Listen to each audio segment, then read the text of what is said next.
Okay, once again very good morning to all of you. तो देखिए students, हम gravitation lesson देख रहे थे। ग्रेविटेशन लेसन के अंदर हमने लास्ट लेक्चर के अंदर हमने ग्रेविटेशनल पोटेंशियल देखा था। ओके क्या देखा था हमने? ग्रेविटेशनल पोटेंशियल देखा था।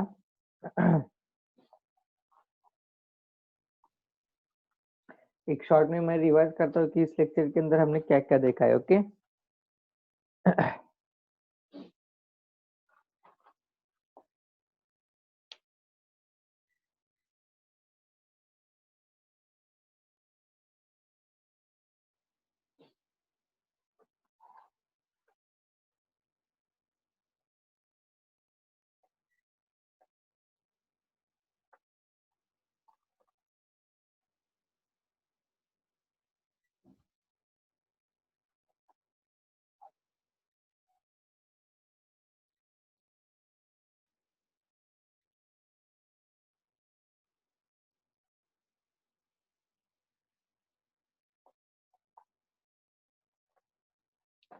ओके तो स्टूडेंट देखिए, सबसे पहले हमने देखा था ग्रेविटेशन लेसन स्टार्ट किया था। ग्रेविटेशन लेसन के अंदर हमने देखा था Kepler's law of planetary motion,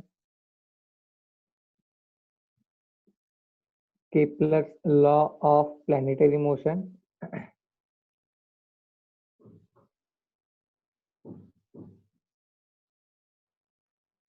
okay, then हमने देखा universal law of gravitation,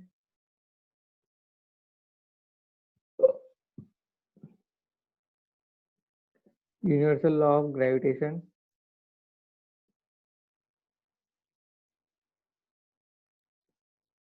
okay, then next हमने देखा था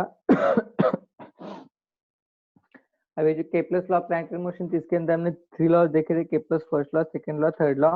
ओके, देन नेक्स्ट हमने देखा था universal law of gravitation. Then next हमने देखा acceleration due to gravity on moon surface, acceleration due to gravity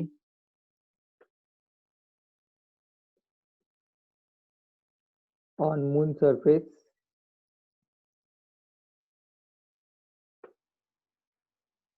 then next हमने देखा acceleration due to gravity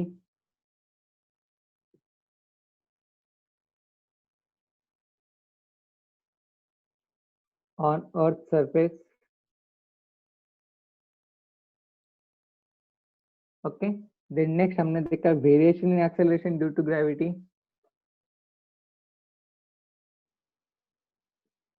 variation in acceleration due to gravity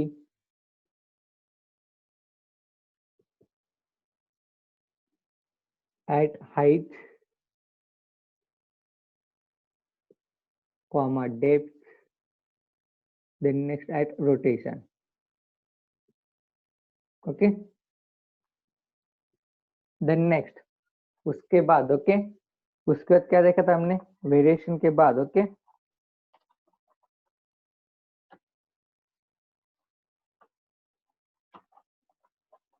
variation के बाद हमने इसके कुछ न्यूमेरिकल्स देखे थे। ओके, एंड देन नेक्स्ट हमने देखा था potential. Okay, potential difference, potential energy, then next gravitational potential. Okay, gravitational potential देखा था हमने।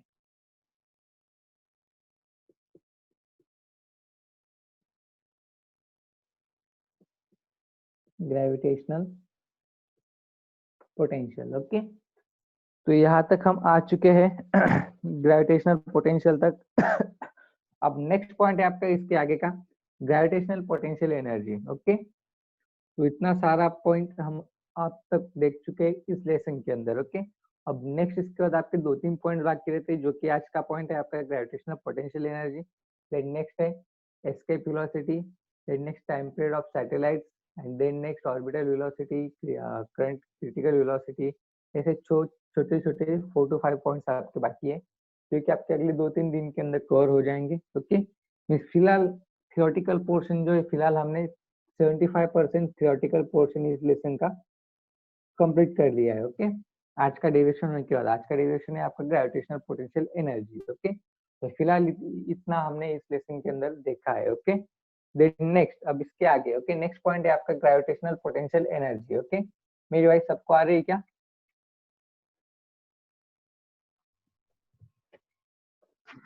हाँ सर। ओके, नेक्स्ट पॉइंट है आपका, आज का पॉइंट है ग्रेविटेशनल पोटेंशियल एनर्जी।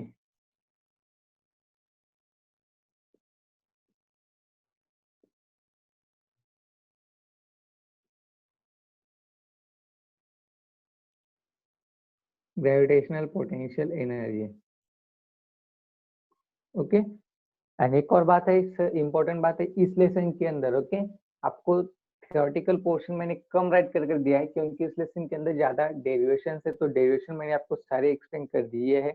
बट आपका जो थियोरेटिकल पार्ट है, मीन्स लाइक डेफिनेशन हो या फिर लाइक डिस्क्रिप्शन हो, वो सारा पार्ट आपको मैं आपको नोट्स प्रोवाइड कर दूंगा। ये लेसन खत्म होने के बाद उस नोट्स के अंदर आपको सारे पॉइंट्स आपको मिल जाएंगे। ओके, तो वहां से आपको पूरा डेटा आपको मिल जाएगा।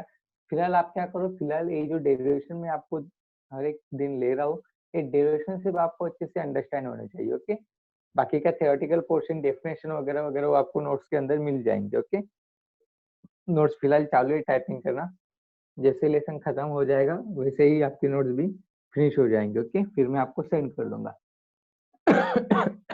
Now, gravitational potential energy. Okay, last lecture में हमने देखा था ग्रेविटेशनल पोटेंशियल देखा था। ओके, आखिरी के लेक्चर में हमने क्या देखा था, ग्रेविटेशनल पोटेंशियल देखा था। ओके, देन नेक्स्ट आज हम क्या देखने वाले, gravitational potential energy. Okay, now potential energy means what? Okay, potential energy means क्या रहता है? The anyone from you guys, potential energy means what? Anyone from you guys, potential energy means what?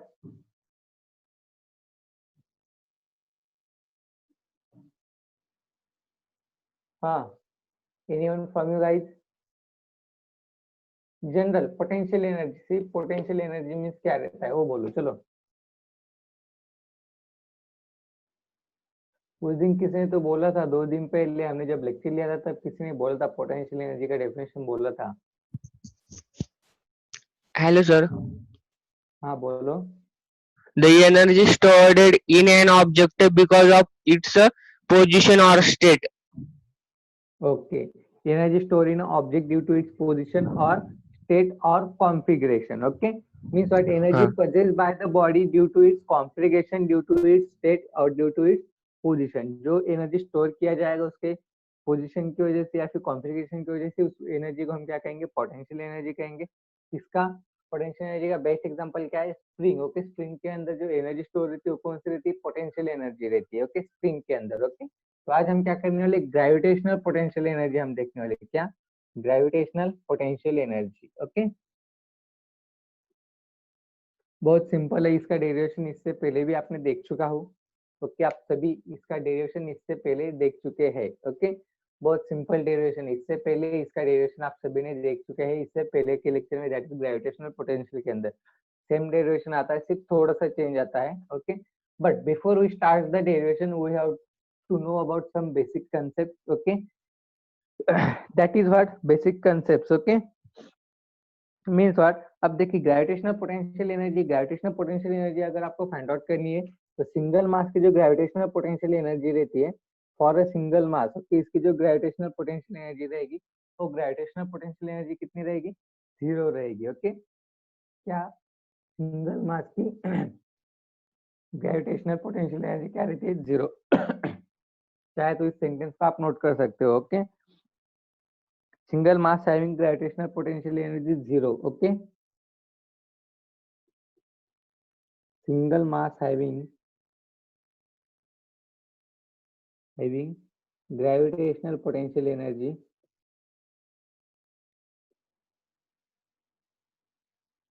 having gravitational potential energy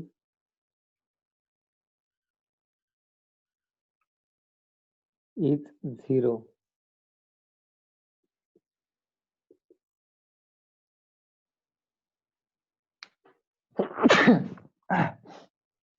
sorry for that. Okay, क्या single mass having gravitational potential energy zero, single mass की gravitational potential energy कितनी रहती है? Zero रहती है। Okay तो अब देखिए सिंगल मास की ग्रेविटेशनल एनर्जी जीरो क्यों रहती है, वो आपको जैसे जैसे मैं डेरिवेशन आगे लेता जाऊंगा वैसे वैसे आपको समझ में आ जाएगा। ओके, फिलहाल सिर्फ इस सेंटेंस को नोट कर लो, बहुत इंपॉर्टेंट सेंटेंस है। हो सकता है कि सेंटेंस के ऊपर आपको एमसीक्यू भी पूछा जाए। ओके, बहुत इंपॉर्टेंट सेंटेंस है। The potential gravitational potential energy of single mass is always zero. Okay, now next. हाँ बोलो। Why?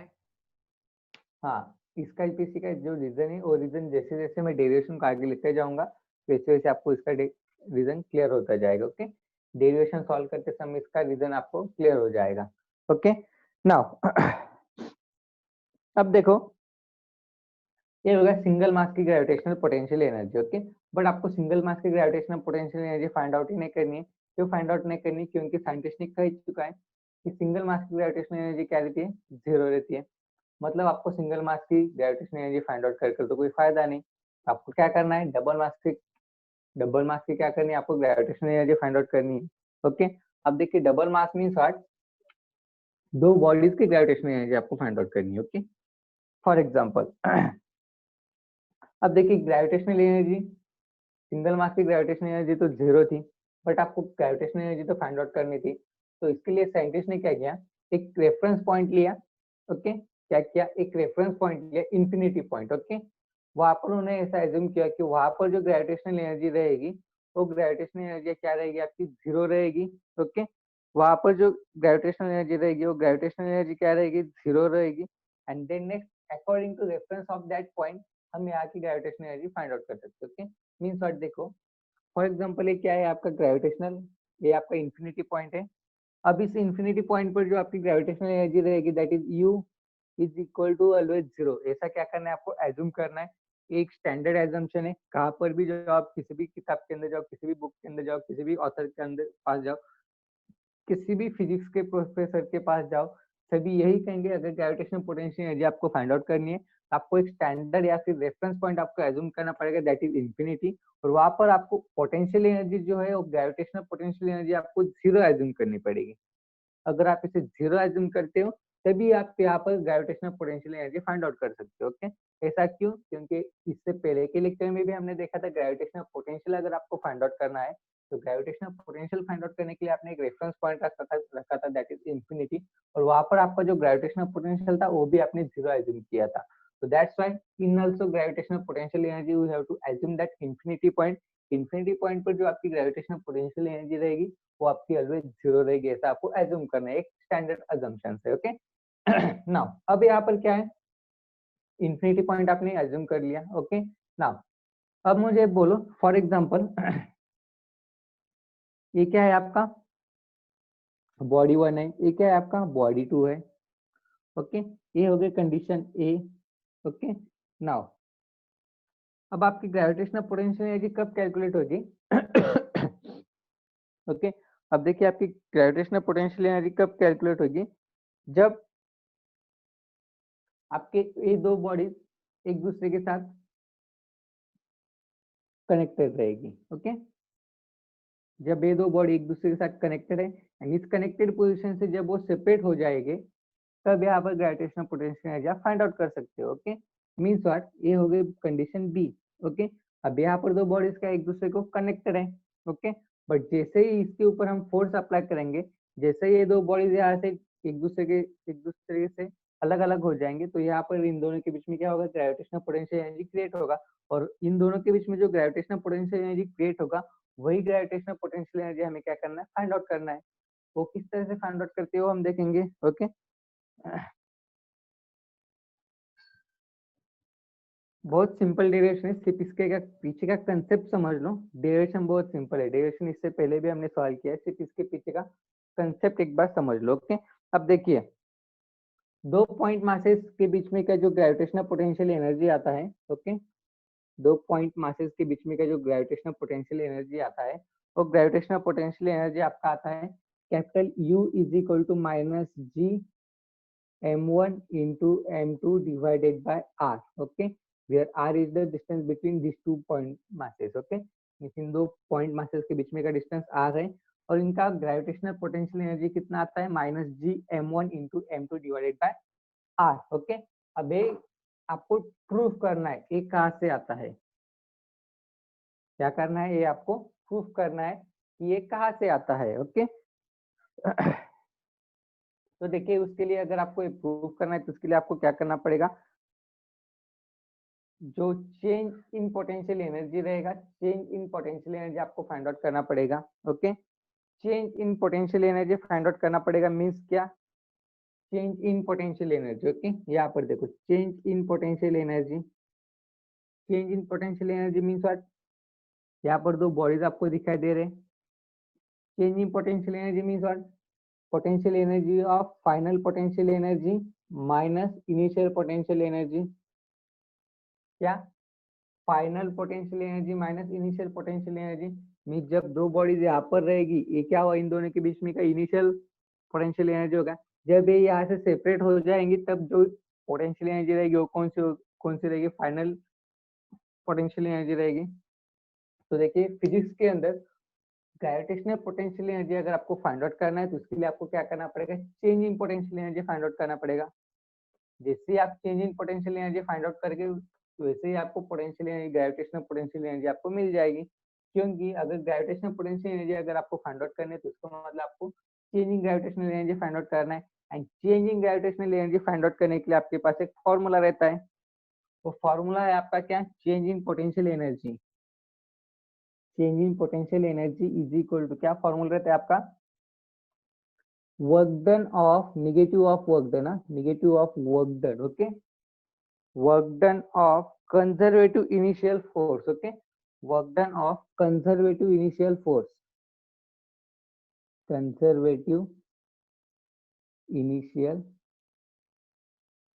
Force, okay. क्या change in potential energy is equal to क्या रहता है, work done, negative of work done of conservative initial force, okay. अब देखिए conservative initial force means conservative forces means कौन कौन से फोर्सेस आते हैं, कंजर्वेटिव फोर्स के अंदर फोर्सेस आते हैं, राइट कर लो, ये बहुत इंपॉर्टेंट है। कंजर्वेटिव फोर्स, कंजर्वेटिव फोर्स कौन कौन से रहते हैं, फर्स्ट रहता है gravitational force, gravitational force, then next रहता है स्प्रिंग फोर्स, देन नेक्स्ट रहता है electrostatic force, electrostatic force, okay. तो इतने सारे कंजर्वेटिव फोर्स है, ऊपर ऊपर के कॉलम में राइट कर लो, ये बहुत इंपॉर्टेंट है, आगे चलकर फिजिक्स के अंदर 12 के अंदर बहुत सारी जगह पर इसे यूज करना है, conservative force, okay. Conservative force कौन कौन से, gravitational force, spring force and electrostatic force, okay. तो अब देखिए हमें क्या करना था, change in potential energy find out करना है। चेंज इन पोटेंशियल एनर्जी के लिए फॉर्मूला क्या है, UF minus UI means potential energy final minus potential energy initial. अब यहाँ पर चेंज इन पोटेंशियल एनर्जी के लिए फॉर्मूला क्या बनता है आपका, work done of conservative initial force. अब चेंज इन पोटेंशियल एनर्जी किस तरह से फाइंड आउट करेंगे हम, UF minus UI means final potential energy minus initial potential energy. तो यहाँ पर क्या रहेगा, negative of work done of conservative initial force, okay. अब देखिए नेक्स्ट पॉइंट आपका आता है, अब हम डायरेक्टली क्या करेंगे, डेरिवेशन स्टार्ट करते हैं, ओके। डायरेक्टली हम क्या करेंगे, डेरिवेशन स्टार्ट करते हैं ताकि आपको ज्यादा कंफ्यूजन ना हो, ये सारी बेसिक चीजें आपको पता होनी चाहिए, ओके। एक बार फिर से मैं एक्सप्लेन करता हूँ सारी बेसिक चीजें।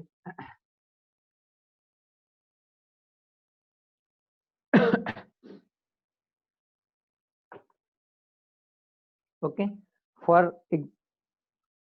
आपको एज्यूम करना है कि यहाँ पर एक इंफिनिटी पॉइंट है, इंफिनिटी पॉइंट पर दो पॉइंट मासेस है आपके, this one mass, okay sorry ऊपर राइट करता हूँ, ओके। ये इंफिनिटी पॉइंट है, यहाँ पर आपके दो मासेस है, दिस वन पॉइंट, ओके। और यहाँ पर आपकी जो पोटेंशियल एनर्जी कितनी है आपकी, 0 है, ऐसा क्या करना है आपको एज्यूम करना है, ओके।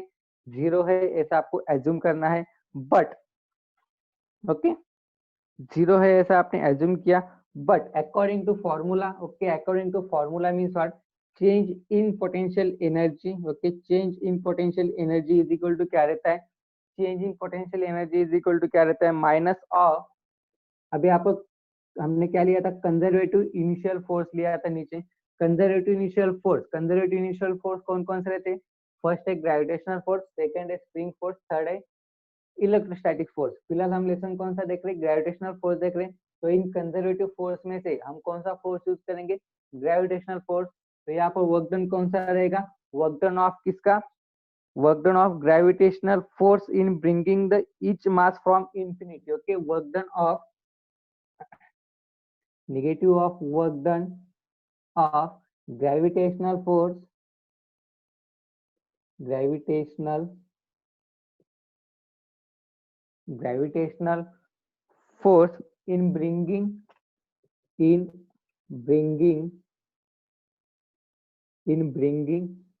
mass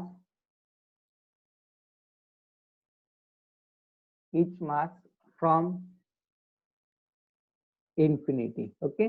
ध्यान से देखो स्टेटमेंट को, change in potential energy is equal to क्या है, निगेटिव ऑफ वर्क डन, किसका work done, from gravitational force in bringing the each mass from infinity, means infinity से जो मास हम यहाँ पर ट्रांसफर करने वाले हैं उसका जो वर्क डन रहेगा उसका निगेटिव लेना है हमें, वो इक्वल रहेगा किसके साथ, चेंज इन पोटेंशियल एनर्जी के साथ। अब चेंज इन पोटेंशियल एनर्जी के साथ रहेगा मींस क्या, change in potential energy means क्या रहता है आपका, potential energy final minus potential energy initial, okay, potential energy final minus potential energy initial is equal to minus of work done of gravitational force in bringing from each mass from zero, okay, infinity। अब देखिए अब क्या होगा, initial क्या है, initial potential energy कितना है आपका, इनिशियल पोटेंशियल एनर्जी कितना है, इनिशियल पोटेंशियल एनर्जी आपका 0 है, मींस ये वाला टर्म क्या हो जाएगा, 0 हो जाएगा। मींस आपको फाइनल पोटेंशियल एनर्जी क्या मिलेगा, UF, final potential energy is equal to क्या मिलेगा, work done of gravitational force in bringing each mass from infinity, इसका जो वर्क डन रहेगा वही आपका क्या रहेगा, फाइनल पोटेंशियल एनर्जी रहेगा, ओके। अब देखो यहाँ पर 2 पॉइंट मासेस है, अब यहाँ से 2 पॉइंट मास हमने क्या करना है, यहाँ पर ट्रांसफर करने हैं, ओके। तो देखिए हम क्या करेंगे, सीधा सीधा ये जो m1 एंड m2 ये जो मासेस है, m1 एंड m2 ये जो मासेस है इनका वर्क डन फाइंड करेंगे। क्यों वर्क डन फाइंड करेंगे, क्योंकि वर्क डन फाइंड आउट करने के बाद हमें पोटेंशियल एनर्जी मिलेगा, ओके। सर सभी स्टूडेंट को अनम्यूट रखना, जिसको भी जहाँ पर भी डाउट आएगा वहां पर आप डाउट पूछ सकते हो, ओके। सभी स्टूडेंट को अनम्यूट रखना, जिसको जहाँ पर भी डाउट आएगा वहां पर आप डाउट पूछ सकते हो, ओके।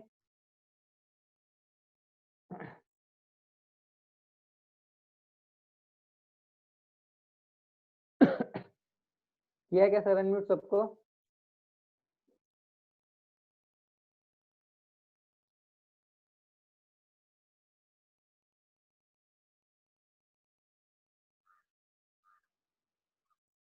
जिसको जहां पर भी डाउट आएगा वहां पर डाउट आप पूछ सकते हो, ओके। तो अब देखिए आपको क्या करना है, जो 2 पॉइंट मास है, ये 2 पॉइंट मास आपको क्या करना है, सेपरेट करने मींस क्या करना है, 2 पॉइंट मास आपको यहाँ से लेकर यहाँ तक, यहाँ पर आपको क्या करना है, कैरी करना है। ऐसे कंडीशन से m1 एंड m2 की कंडीशन से इन दोनों के बीच में का डिस्टेंस r होना चाहिए। फिर ऐसी कंडीशन आने के बाद आप यहाँ पर क्या कर सकते हो, potential energy, final potential energy आप फाइंड आउट कर सकते हो, ओके। बट अब यहाँ पर जब हम इन्हें ट्रांसफर करेंगे तब इसके लिए यहाँ पर एक प्रॉब्लम होता है, ओके। देखो जो मास 1 है मींस m1 जो मास है मींस ए वाला जो मास है, ए वाला मास क्या होगा, अगर इसे यहाँ पर लाना है मींस यहाँ पर कोई मास है क्या जो इसे अट्रैक्ट कर रहा है, यहाँ पर कोई मास है क्या जो इसे अट्रैक्ट कर रहा है, नहीं, कोई भी मास नहीं है। मींस फॉर एग्जांपल ऐसा एज्यूम करो कि ये क्या है, ये 2 पॉइंट मासेस है, ओके। क्या है, 2 पॉइंट मासेस है, ए m1 m2 है, ओके। अब ये जो m1 है, ए m1 नीचे वाला है, ओके। अब देखो अब इसे अगर मुझे यहाँ से यहाँ पर अगर मुझे ट्रांसफर करना है, ओके, यहाँ से यहाँ पर अगर मुझे इसे ट्रांसफर करना है तो इसको यहाँ पर अट्रैक्ट करने के लिए कोई मास है क्या दूसरी जगह पर, नहीं है। मीन्स व्हाट, ये जो मास m1 है इसे मुझे यहाँ से यहाँ पर ट्रांसफर करना है, यहाँ पर मैंने कोई मास प्लेस किया है क्या, नहीं किया। मीन्स अगर इस मास को मैं यहाँ से स्मॉलली अगर पुश करता हूँ क्या, अगर स्लोली स्लोली अगर मैं इसे पुश करता हूँ तो भी क्या होगा, ये अपने आप यहाँ पर आ जाएगा। मीन्स व्हाट, स्लोली मीन्स 0.00000.1 का मैंने यहाँ पर फोर्स अप्लाई किया। अब फोर्स अप्लाई करने के बाद न्यूटन्स लॉ ऑफ मोशन क्या कहता है, every object tries in a rest till the external force is applied. जब तक हम इसके ऊपर एक्सटर्नल फोर्स अप्लाई नहीं करेंगे तब तक कोई भी ऑब्जेक्ट हो क्या रहेगा, रेस्ट पोजीशन में रहेगा। लेकिन जैसे हम इसके ऊपर small amount of work done भी अगर हम इसके ऊपर अप्लाई करते तब क्या होगा, यहाँ से उसका मोशन स्टार्ट होगा, यहाँ से होते होते वो यहाँ पर आ जाएगा। फिर ये ऐसे पॉइंट पर आएगा, फिर हम यहाँ पर क्या करेंगे, एक और फोर्स अप्लाई करेंगे जो कि 0.00000.01 रहेगा, बहुत स्मॉल अमाउंट में रहेगा। फिर इसे हम क्या करेंगे, यहाँ पर इसे स्टॉप कर देंगे, मास अमाउंट को हमने यहाँ पर स्टॉप कर दिया। बट अब इस पॉइंट मास को यहाँ पर लाने के लिए मुझे कुछ वर्क डन करना पड़ा क्या? नहीं, इसलिए कुछ भी वर्क डन नहीं करना पड़ा। क्यों? क्योंकि इसके अकॉर्डिंग टू न्यूटन्स लॉ ये मोशन के थ्रू यहाँ पर आ जाता है। अगर इसे स्मॉल पुश भी करते हैं तब भी ये यहाँ पर आ जाएगा। मीन्स पॉइंट मास m1 को यहाँ पर लाने के लिए कुछ वर्क डन करना पड़ा क्या? नहीं। Means work done for mass 1 क्या रहेगा आपका? 0 रहेगा। Okay, work done for means W1 is equal to क्या रहेगा? 0 रहेगा। देन नेक्स्ट पॉइंट आता है आपका W2 means work done for second mass. अब सेकेंड मास को आपको यहाँ पर लाना है। अब सेकेंड मास को आपको अगर यहाँ पर लाना है तो इसके लिए आपको कुछ वर्क डन करना पड़ेगा। क्यों? क्योंकि सेकेंड मास को अगर आप यहाँ पर लाते हो तो यहाँ पर ऑलरेडी एक मास है जो कि उसको अट्रैक्ट करेगा, उसकी तरफ खींचेगा। क्या? ये ऑलरेडी इसको खींचेगा अपनी तरफ। Just a second.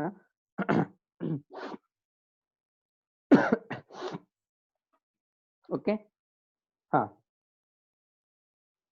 तो अब देखिए यहाँ पर जो मास, अब ये जो M1 है, M1 तो यहाँ से हट गया। ओके, M1 तो यहाँ पर आ गया।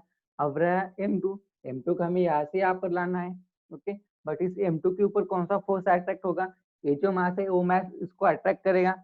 Every body attracts every another body, okay, from by an definite force which is directly proportional to product of their masses and inversely proportional to square of distance between them। Okay, अब आप यहाँ पर ऐसा कहोगे कि दोनों bodies में से एक बॉडी आपकी अर्थ है क्या? तो एज्यूम कर लो कि एक बॉडी क्या है आपकी, अर्थ है। ओके, या फिर ये जो ऑब्जेक्ट है, इस ऑब्जेक्ट को हमने क्या किया है, इस ऑब्जेक्ट को हमने सिचुएटेड किया है या फिर प्लेस किया at the earth surface, mean जिसकी वजह से वो अर्थ सरफेस पर प्लेस है, तो इसके ऊपर कौन सा फोर्स अट्रैक्ट होगा? इस बॉडी का भी। And then next gravitational force भी इसके ऊपर अट्रैक्ट होगा, इस बॉडी के ऊपर। बट अब ये जो बॉडी है, ये बॉडी यहाँ पर ट्रांसफर होगी। ओके, ये जो बॉडी है, ये बॉडी क्या होगी, यहाँ पर ट्रांसफर होगी। बट ट्रांसफर क्यों होगी? ट्रांसफर होने का रीजन क्या है? इसका जो फोर्स रहेगा वो फोर्स क्या रहेगा, टूवर्ड्स दिस बॉडी रहेगा, means that is force of attraction रहेगा, that is F is equal to क्या रहेगा, F इज इक्वल टू क्या रहेगा, G M1 M2 divided bye R square. Okay, अब देखो मुझे एक बात बोलो, ये जो ग्रेविटेशनल पोटेंशियल एनर्जी है, ग्रेविटेशनल पोटेंशियल एनर्जी, ओके, मास m1 तो यहाँ से यहाँ पर आ रहा। ओके, बट अब मुझे एक बात बोलो, इसके लिए वर्क डन क्या लग रहा है? मास m1 के लिए वर्क डन क्या लग रहा है? 0 लग रहा है। ओके, मास m1 के लिए वर्क डन क्या लग रहा है? 0 लग रहा है। ओके, अब इससे पहले, इस लेसन के स्टार्ट होने से पहले मैंने आपको क्या बोला था? The every single mass having इस पोटेंशियल एनर्जी 0। एवरी मास है इस पोटेंशियल एनर्जी 0। क्यों 0 रहती है? उसके पीछे का रीजन ये है क्योंकि जब हम सिंगल मास को पोटेंशियल एनर्जी फाइंड आउट करते उसका वर्क डन 0 रहता है, जिसकी वजह से उसका पोटेंशियल एनर्जी क्या रहेगा, 0 रहेगा। ओके, इससे स्टार्टिंग में मैंने आपको एक स्टेटमेंट राइट कर दिया था, every single mass having potential energy 0। तो देखिए यहाँ पर सिंगल मास को हमने यहाँ से यहाँ पर ट्रांसफर किया है, इसका वर्क डन कितना है, W1 0 आ चुका है। क्यों 0 आया? क्योंकि यहाँ पर कोई भी फोर्स अप्लाई प्रेजेंट नहीं था, फिर कोई भी मास अट्रैक्ट प्रेजेंट नहीं था जो कि उसको अट्रैक्ट करेगा, फिर उसके ऊपर वर्क डन होगा। ऐसा कोई भी मास यहाँ पर प्रेजेंट नहीं था, जिसकी वजह से उसका वर्क डन 0 आया। अब यहाँ पर अगर वर्क डन 0 आता है तो उसका पोटेंशियल एनर्जी भी क्या आएगा, 0 आएगा। So that's why we can say that every single mass having its potential energy is 0। Reason clear हुआ? सिंगल मास का पोटेंशियल एनर्जी 0 क्यों रहता है? क्योंकि उसका वर्क डन 0 रहता है, जिसकी वजह से उसका पोटेंशियल एनर्जी 0 रहता है। अब देन नेक्स्ट बात है मास m2 की। m2 को यहाँ से यहाँ पर लाना है, m2 को यहाँ से यहाँ पर लाना है, तो उसके लिए कौन सा फोर्स अट्रैक्ट होगा? F is equal to G m1 m2 divided by R square. For example ऐसे एज्यूम कर लो m2 आपका यहाँ पर आ चुका है, इन दोनों के बीच में का डिस्टेंस r है। ओके, इन दोनों के बीच में का डिस्टेंस क्या है आपका r है। ओके, बट m2 यहाँ से यहाँ पर आने के लिए आपको क्या करना पड़ेगा, एक चीज का ध्यान रखना पड़ेगा, that is without change in kinetic energy. Means kinetic energy आपका जीरो होना चाहिए, मीन्स काइनेटिक एनर्जी आपकी चेंज नहीं होनी चाहिए। मीन्स व्हाट, आपकी वेलोसिटी कांस्टेंट होनी चाहिए। मीन्स व्हाट, आपकी स्पीड कांस्टेंट होनी चाहिए यहाँ से यहाँ पर आने के लिए। मीन्स व्हाट, आपका मोशन यूनिफॉर्म होना चाहिए, स्पीड यूनिफॉर्म होनी चाहिए। मीन्स व्हाट, इसका स्पीड इंक्रीज होना नहीं चाहिए। जितना स्टार्टिंग का स्पीड रहेगा वही इसका फाइनल का स्पीड रहेगा। तो उसके लिए भी आपको यहाँ से कुछ एक्सटर्नल फोर्स अप्लाई करना पड़ेगा। कितना करोगे, जितना ये है उससे थोड़ा सा कम करोगे ताकि इसका स्पीड क्या रहे, यूनिफॉर्म रहे। ओके, नेक्स्ट अब देखते हैं इसका वर्क डन। ओके, अभी जो इसका वर्क डन रहेगा, वर्क डन कौन सा रहेगा, इसकी तरफ कौन सा फोर्स अट्रैक्ट हो रहा है, इस बॉडी m1 का फोर्स से ये क्या हो गई, अट्रैक्ट हो गई m2। अब m1 का जो बॉडी का जो वेट है, वो वेट इसको अट्रैक्ट कर रहा था कौन से, f से। f इज इक्वल टू क्या है, जी m1 m2 divided bye r square है। अब f कौन सा फोर्स है, वेरिएबल फोर्स है, और वेरिएबल फोर्स का वर्क डन